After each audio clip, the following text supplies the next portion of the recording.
Welcome to MeMe's Kitchen. Well, I just want to tell you one thing before we get started today. I want to thank y'all for all your comments. And you know, I found something very interesting. The last two recipes I did, which was doolollies and fluffy stuff, it was so interesting to see how many different names that same recipe was called. All across the United States, every region had like a different name that they call the same recipe. So basically it's the same food, we just call it a different thing. So I just thought that was fun. So I appreciate your comments, I appreciate your participation, and I appreciate your friend Chip. Which brings me to what we'll be doing today. We are going to be making chocolate chip cookies. Now, when I first even thought about doing this page, not me, when my children thought I should do it, I did the chocolate chip cookies, but I did it on my personal page and then I shared it. So a lot of people saw it, but a lot of you didn't. So we're going to revisit that today, and it is a very popular recipe. Everybody loves chocolate chip cookies, and y'all, I've made a ton. Absolutely a ton. I've made them for every occasion that my children and grandchildren have gone to, all the stuff at church, at school. One time I even made them for a whole busload of football players, and we packaged them individually so they wouldn't have to fight over them. But anyway, I could make these things in my sleep. I've made them so many times. So today we are going to revisit this recipe, and y'all, it is just so easy. I know I say that all the time, but it is. Okay, I discovered this, of course, a long time ago, and it's the sticks of Crisco. And y'all, this is how it comes. 3 sticks to a package, and each stick is 1 cup.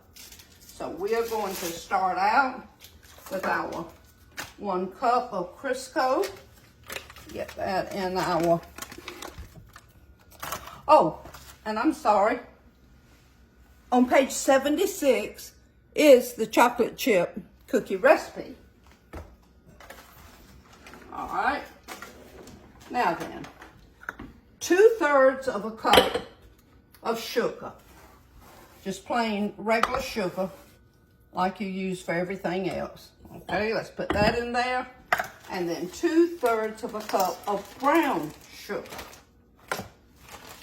So we'll do 2/3, just kind of pack it in there. 2/3 cup. My clip. Okay. Fancy. Yeah, that's fancy. That is real fancy. Okay. First thing I do is I mix these together. Now y'all, you don't have to mix them a long time. We're just trying to get these ingredients here acquainted with one another. I won't talk to you.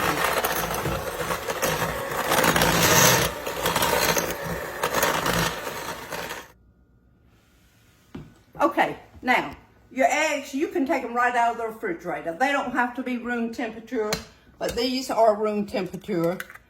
And y'all, one of my grandsons, I used to pick him up from school, and he always wanted to make chocolate chip cookies when we got home.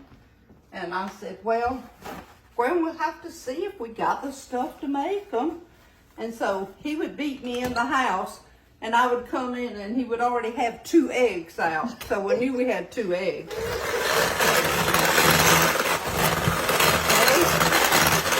You see, you just mix those in there.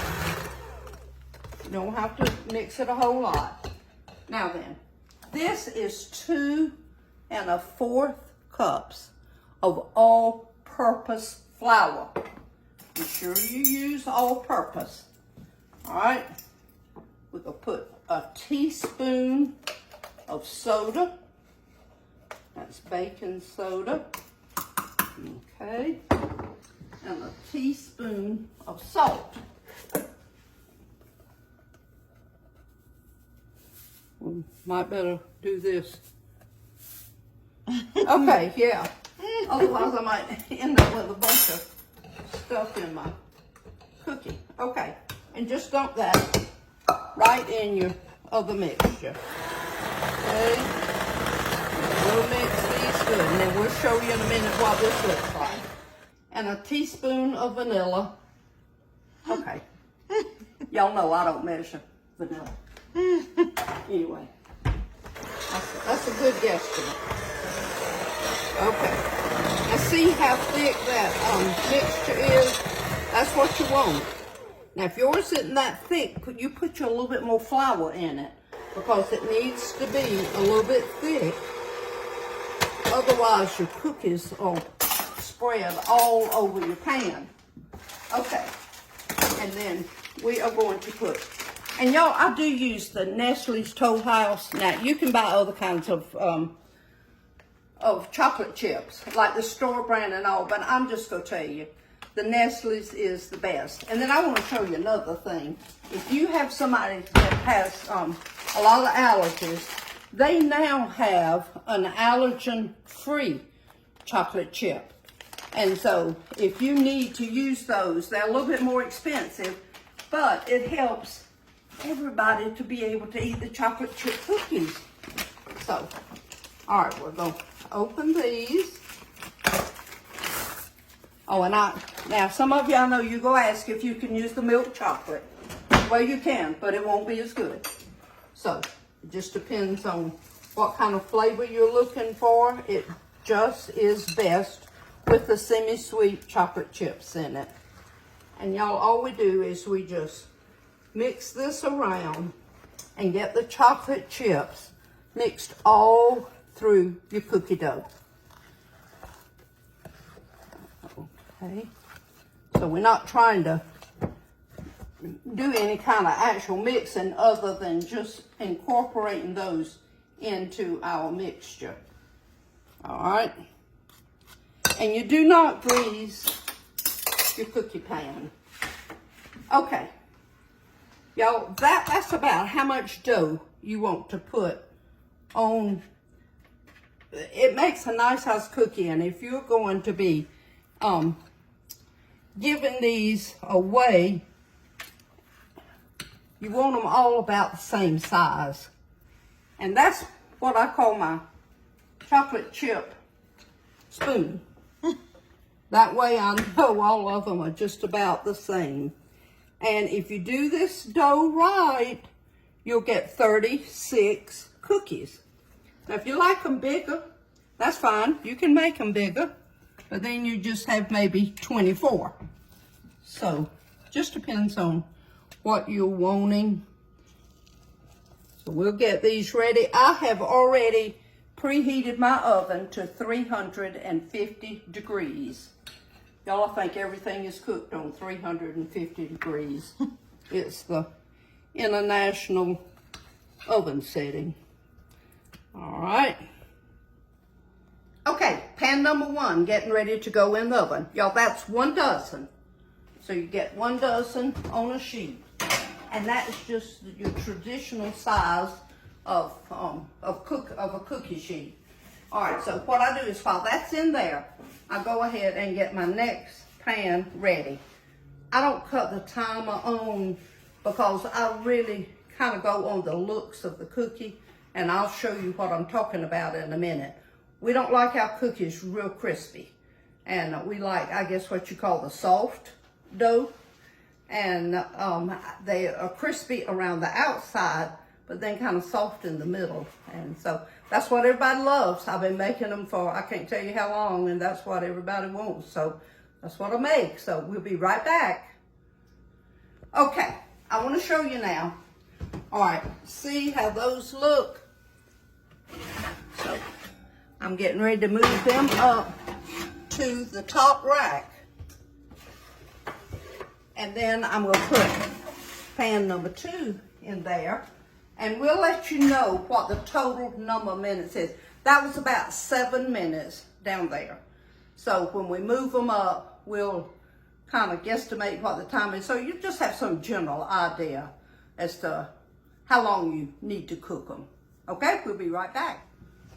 Okay, y'all have spent about a total of 12 or 13 minutes. And these are ready.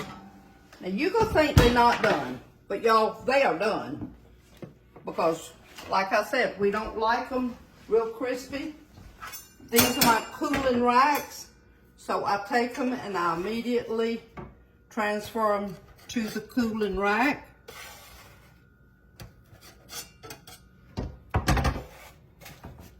And this is really kind of the secret to getting this cookie to taste so good, is cooling them on these racks, because then they don't sweat on the bottom. You know what I mean?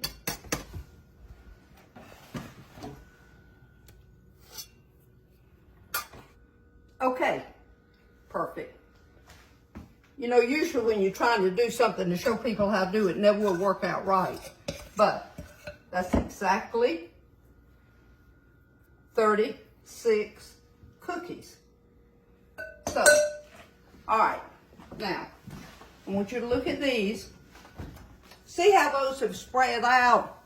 Well, that's kind of what you want them to do before you move them up, because they are already brown on the bottom.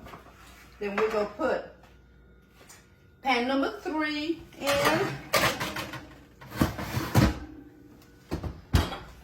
So, just to clarify now, that oven was like a total of about 11 or 12 minutes.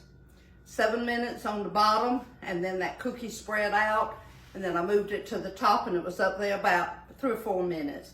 You have to keep an eye on them. Don't be trying to do other things when you're making these cookies, because I'm going to tell you from experience, if you walk off and leave them and you forget 1 minute, then they get real brown. Now, if you like them crispy, that's okay.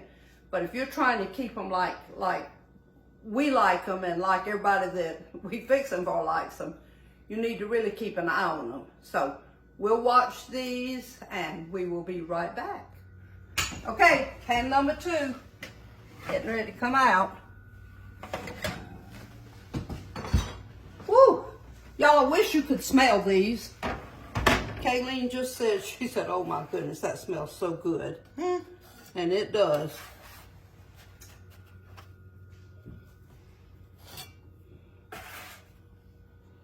When you take them up hot now, be a little bit careful with them. If you just put your finger right there and you slide your spatula out.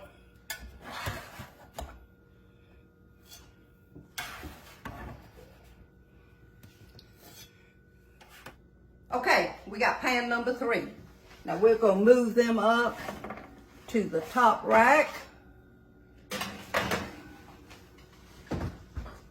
Now, in the recipe book, it says 6 to 8 minutes.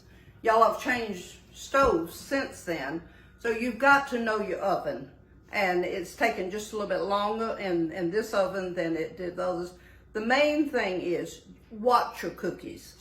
When they get spread out like that, it's easier if you use 2 racks and then you move it up, so when they spread out like that, they are ready then to move up to the top so that the rest of the cookie gets brown.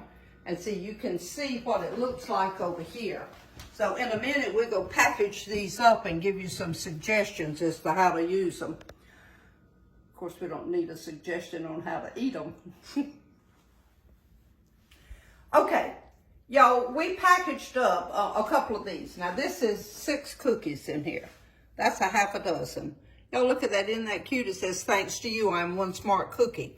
So that could be like for a teacher. You know, men teachers are a little bit harder to get things for than the ladies. And boy, I can't think of a man that wouldn't love 6 chocolate chip cookies. And so we have these other little sayings. Chip Hooray, we appreciate you every day. Congratulations to one smart cookie. Now, when you read when you look at my recipe in there, I refer to an aluminum pan. This is the pan I'm talking about. Y'all, that will hold 3 dozen cookies. So, I know one lady said that that she always checked the list of youth that were going on a trip, and if she saw any of the Leary grandchildren, she signed up to be a chaperone, because she knew she was going to get all the cookies, get cookies and all. And then this says, your friend Chip means the world to me. So that's what I would put on your package if I were giving you cookies today. This one is in cursive, which brings me to a cute little story. This lady and her family and the grandmother had gone with them. They had gone to Panama, and they were in a public park down there. And so there was a child about 4 or 5 years old. And she said, why don't you go over and play with all those other little children over there? And she was just trying to get him to mix, you know, with the others. And so he went over. Well, about 2 or 3 minutes, he came back. And she said, well, why didn't you stay? He said, well, I couldn't understand what they were saying. He said, I think they were talking in cursive. So I thought that was pretty cute. Anyway, all right, this is just a good suggestion for you to use this end of the year when you're looking for just a little treat for somebody that you want to hand to them, you know, whatever the occasion is. There are lots of them now, from now till the school is out. And so just make the most of it, and or better yet, just eat them yourself. Kayleen and I have already taste tested, and I can tell you this, they are good. So I hope you have a good rest of the week. Thank y'all for watching, and just thank you for all your beautiful comments.